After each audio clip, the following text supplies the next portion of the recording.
Hello and welcome back to Love Advice TV.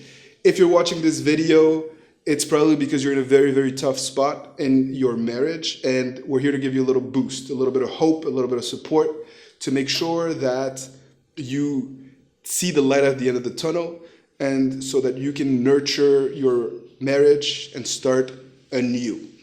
In this video, the amazing Coach Samira and myself, Coach Adrian, are going to give you basically a four-step plan, a four-step process to rebuild a healthy marriage once it's broken. So many people all over the world reach out to us in private coaching sessions, and they tell us, my wife, my husband doesn't love me anymore, help, what do I do?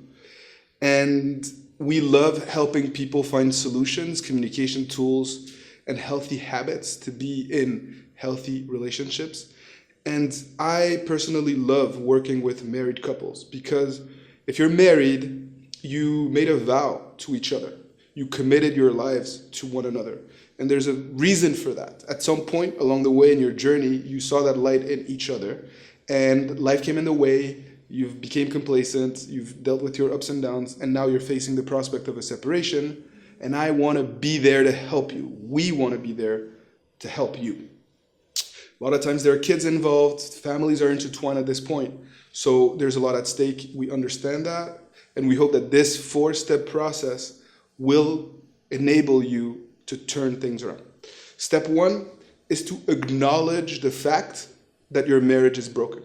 If you're watching this video, I think that you have already started to acknowledge the fact that this marriage is broken, and you need to make sure that your significant other also acknowledges this. And Coach Samira often says that it's good to ensure that you guys are on the same page, that one person isn't in denial.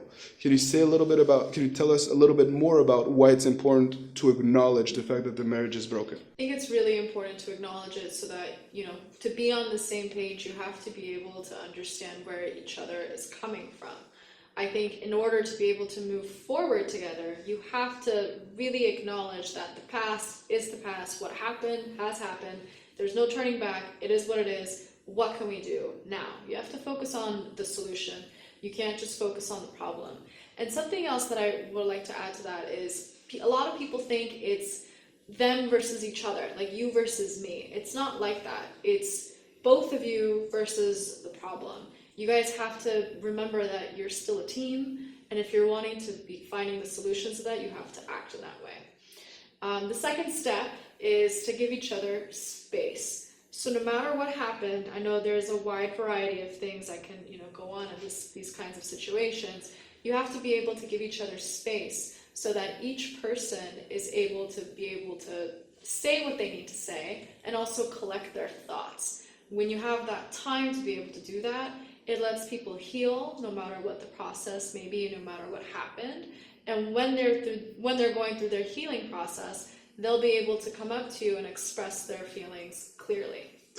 Absolutely right. It's one of my fundamental beliefs that there should be a year of patience, a period where both parties need to kind of live a life independent of each other, to be able to understand what is, to gain perspective mainly, and to understand what life is like without the partner, because we can get so caught up in our day-to-day reality that we feel like our partner is to blame. But if we remove them from the equation, we can quickly see how we are also the problem, and how life without the partner isn't necessarily better. And so often we see couples pull the plug too quickly, and it's unfortunate because they're not happier, and you can't go back many times because so much damage has been done. Whereas if they had just taken some time, and I say a year, but it can be less than that, depending on what is right for you. Ultimately, the key is to give each other space. That is the second step. Step 3 of our 4-step process is to make sure that you rebuild a healthy communication platform and that you set realistic expectations. If you have had a couple of years of really dark times together, it is not realistic to expect that after 3 days apart, everything will be solved. especially if their communication broke down, if you were very, very negative with each other. Perhaps a realistic expectation is to kind of figure out yourselves independently, to start to slowly date and see then if you guys can communicate without being at each other's throats, right? And then slowly but surely, before potentially telling the families that you guys are trying to make it work, see if you can actually make it work together without this added pressure and stress of having everyone look at your every move and judging you in the process. Have you seen in your coaching sessions instances where people have not set realistic expectations in the process of trying to heal and get back together? I see it all the time. I think something that I see that's very common is that people assume other people's expectations. So some people in their marriages and their relationships feel like they have to fulfill a certain role, whereas the other person, that's not what they're looking for at all.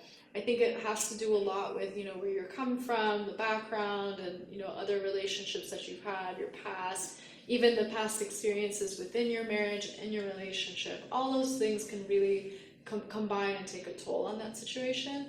But I think it's really important to remember that you have to be able to understand the other person's expectations and also be able to provide what you want. And that's why I think it's really good at that is after the step of taking space, because then you take that space, you take that time to really figure out what you want and what you expect in your relationship.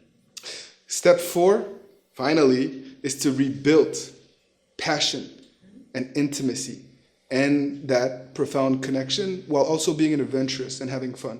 And the key is to approach this as if you were dating each other again for the first time, rediscovering each other and having fun and sharing positive, powerful moments, deep connections, both in your day-to-day activities and in the bedroom too. It's important for you guys to kind of rediscover each other and to have passion and intimacy in order to give that marriage a second wind, because there is a part of companionship, but there's also the fact that you guys are mates. And I think that all of this will need to come together in order to rebuild a healthy marriage.